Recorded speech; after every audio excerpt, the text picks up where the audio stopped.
The office holiday party at Turner and Associates was in full swing when I heard my name mentioned across the room. Being the only part-time, remote employee in a company of dedicated office warriors made me an easy target for water cooler gossip. Tonight was no different.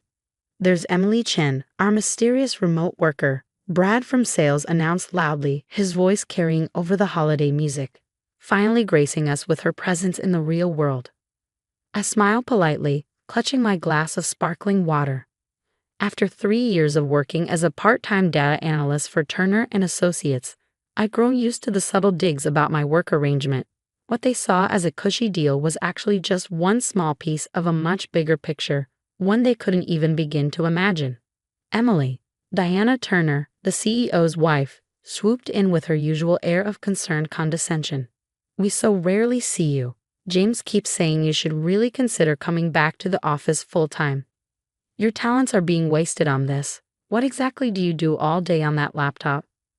Before I could answer, James Turner himself appeared, drink in hand. At 55, he ran the mid-sized consulting firm like it was still 1995, believing real work could only be done under fluorescent lights in a proper office. "Ah, Emily," he said, giving me that familiar look of disapproval. "Just talking about you with the board yesterday. Don't you think it's time you got serious about your career? You're what, 32 now? Time to stop playing with remote work and take on some real responsibility." I thought about the 3 video calls I'd had that morning with my actual company's international offices, Singapore, London, and Dubai. About the $150 million merger I'd approved just before driving to this party. About Chen Global Investments, the firm I built from the ground up over the past decade, now managing over $2 billion in assets. "I appreciate your concern, Mr. Turner," I said mildly, "but my current arrangement works well for me." Brad snorted into his drink. "Sure it does. 20 hours a week, hiding behind a laptop. Living the dream, right?" I checked my watch, a subtle Patek Philippe that cost more than Brad's annual salary. My real company's Asia-Pacific markets would be opening soon. Actually, I should be heading out. "See?" James Turner gestured with his drink. "This is exactly what I mean. No commitment to the team. No drive for success. Emily, your parents didn't immigrate here and work their fingers to the bone for you to become some sort of digital nomad." The mention of my parents made my jaw tighten. He had no idea that my remote work had allowed me to buy them a beachfront retirement villa in California, or that my father now spent his days playing golf instead of running the small grocery store that had funded my education. "You're absolutely right, Mr. Turner," I said, keeping my voice level. "My parents sacrificed everything for my success. That's why I'm so careful about how I spend my time and energy." Deanna patted my arm sympathetically. "Well, when you're ready to join the real business world, James would be happy to mentor you. Wouldn't you, dear?"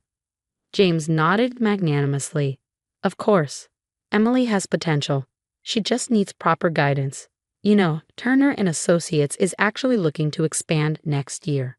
Major investments, new markets. Could be a good opportunity for someone willing to commit fully."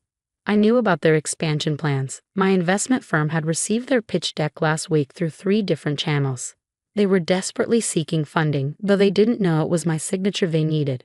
"That sounds interesting," I said. "I hope you find the right investors." "Oh, we will," James assured me. "We're in talks with several major firms. Chen Global Investments is at the top of our list. They're the rising star in the Asian market, though I doubt you'd know about them, given your limited business exposure."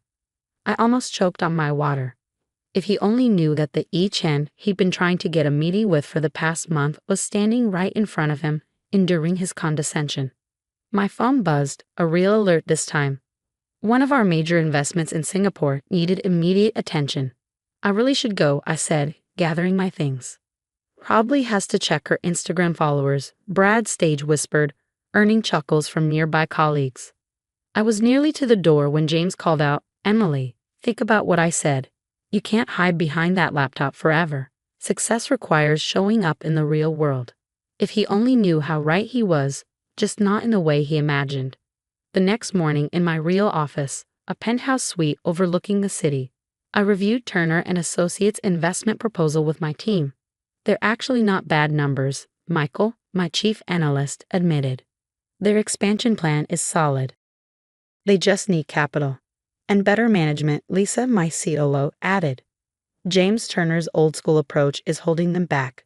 They could triple their revenue with proper modernization. I leaned back in my chair, thinking about James's comments at the party, about all the subtle and not-so-subtle digs over the years. Set up the meeting, I decided. But not with Turner. I want to talk to their board first. Lisa raised an eyebrow.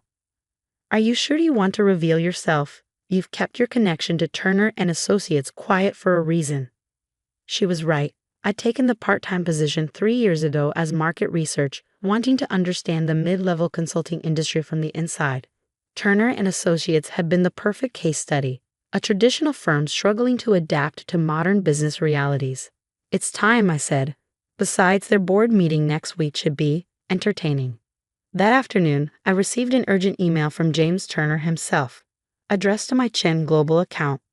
Dear Ms. Chen, we're thrilled to have captured your firm's interest. Our board would be honored to meet with you or your representatives next week to discuss investment opportunities. Best regards, James Turner, CEO, Turner and Associates. I forwarded it to Lisa with a simple note. Confirm the meeting. And Lisa, make sure it's in their main boardroom. I want James Turner to be very clear about exactly who he's been underestimating. Back in my part-time analyst role, I logged into Turner and Associates' system and quietly began preparing the reports I present at the board meeting. Reports that would show exactly how much potential the company was wasting under its current leadership. My phone buzzed with a text from Brad. Hey Emily, saw you left the party early. Just wanted to say, if you ever want tips on moving up in the real business world, happy to mentor you. Coffee sometime. I saved the text. It would make a nice addition to my collection of memorable moments to reflect on after next week's meeting. That evening, as I watched the sun set over the city from my office, I thought about success and perception, about how people see what they expect to see. A young woman with a laptop, not a CEO with a global investment firm. Next week, they'd see the truth. And I had a feeling their definition of real work was about to change dramatically. The morning of the board meeting, I arrived at Turner and Associates earlier than usual. Through the glass walls of my tiny part-time workspace, I could see the nervous energy rippling through the office. Everyone knew the mysterious Chen from Cheng Global Investments was coming today. Emily, Brad practically sprinted to my desk. You need to clear out. We're using all the conference rooms today for a major investor meeting. I looked up from my laptop, enjoying the moment. Oh, don't worry about me. I won't be in your way. This is serious, he insisted. The CEO of Chen Global is coming. This could change everything for the company. I'm counting on it, I murmured, but he was already hurrying away to spread the news. At precisely 9:55 a.m., I packed up my laptop and headed toward the executive floor. Lisa was waiting by the elevators, impeccable in a designer suit, playing her role as my assistant perfectly. Everything ready? I asked. She handed me a folder. Board members are all present. James Turner has been bragging about his personal connection to you for the past hour. Has he now? I smiled, thinking of all his unanswered emails to my Chen Global account. Also, Lisa added with a slight smirk, he's apparently promised to introduce you to their brilliant young data analyst who prepared some of the reports. Says her work will show you the company's potential. I straightened my own designer suit, a far cry from the casual clothes I usually wore to my part-time role. Well, let's not keep them waiting. The boardroom fell silent as Lisa opened the doors. 12 pairs of eyes turned to watch my entrance, including James Turner's, which quickly shifted from eager anticipation to confused recognition to dawning horror. Good morning, I said calmly, taking my place at the head of the table. I'm Emily Chen, CEO of Chen Global Investments. I believe you've been expecting me. The silence stretched for a long moment before exploding into chaos. Board members who had seen me around the office for years were staring open-mouthed. Diana Turner, who had slipped into the meeting hoping to network, looked like she'd swallowed her designer necklace. James Turner stood up so quickly he knocked over his water glass. This is some kind of joke. Emily is our part-time analyst. She has been conducting an in-depth market analysis of your company for the past 3 years, I finished for him. Consider it very thorough due diligence. I opened my folder and began distributing documents. These reports, the ones you were so eager to show me. Mr. Turner, I prepared them myself. They demonstrate both Turner and Associates' potential and its current limitations. The board chairman, Mr. Harrison, was the first to recover. Ms. Chen, Emily, this is unprecedented. So is the opportunity I'm about to present. I nodded to Lisa, who began the presentation. Turner and Associates has strong fundamentals but is being held back by outdated practices and resistant leadership. My analysis shows potential for 300% growth within 3 years, with proper modernization and management changes. Now wait just a minute, James Turner interrupted, his face flushed. You can't just walk in here and... I can and I am, I said firmly. Chen Global Investments is prepared to offer $50 million for a controlling stake in Turner and Associates. However, our terms include immediate management restructuring and full implementation of the modernization plan outlined in Section 3 of your packets. The board members were quickly flipping through the documents, their expressions shifting from shock to interest as they saw the numbers. These projections, Mr. Harrison said, they're remarkable. And you developed these while working here part-time? Among other things, I replied. I've also documented every instance of resistance to technological advancement, every dismissed suggestion for remote work options, and every missed opportunity due to outdated business practices. I turned to James Turner, who had sunk back into his chair. You told me success requires showing up in the real world. I agree. I've shown up every week for 3 years, watching you dismiss innovative ideas because they didn't fit your 1995 business model. Now I'm showing up with the capital and vision to bring this company into the modern era. Brad, who had somehow weaseled his way into the meeting, found his voice. But you're just a remote worker. How did you build a $2 billion investment firm? I finished for him. With a laptop and an understanding of modern business realities, the same tools you've been mocking for years. The next 2 hours were intense. Board members asked sharp questions about my plans for the company. I walked them through the modernization strategy, the hybrid work model, the digital transformation that would position Turner and Associates as a leader in contemporary consulting. By lunch, the board had voted overwhelmingly to accept Chen Global's offer. James Turner sat silently as Mr. Harrison announced that his role would be transitioning to advisory status. As the board members filed out, many stopping to shake my hand and laugh awkwardly about past interactions, Diana Turner approached my chair. Emily, we had no idea. All those times I offered to help you network were appreciated, I said diplomatically. Everyone has something to teach us, even if it's what not to do.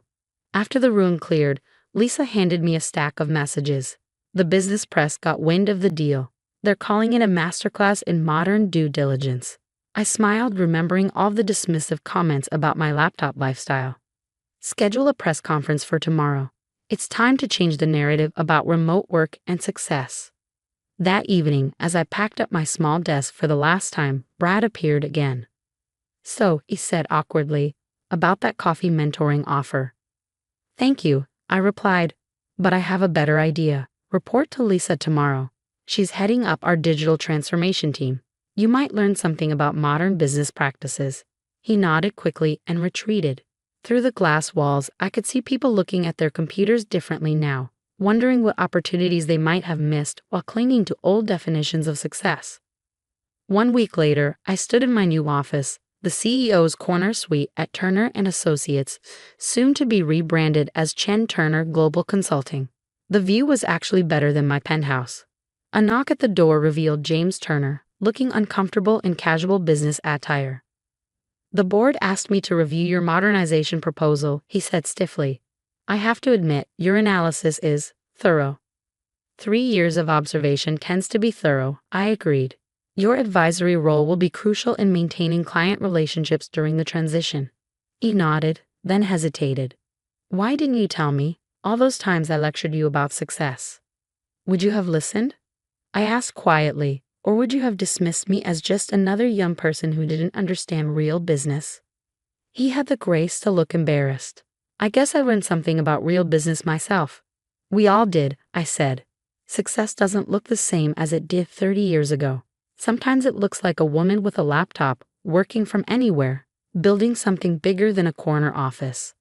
After he left, I opened my laptop, the same one that had drawn so many condescending comments.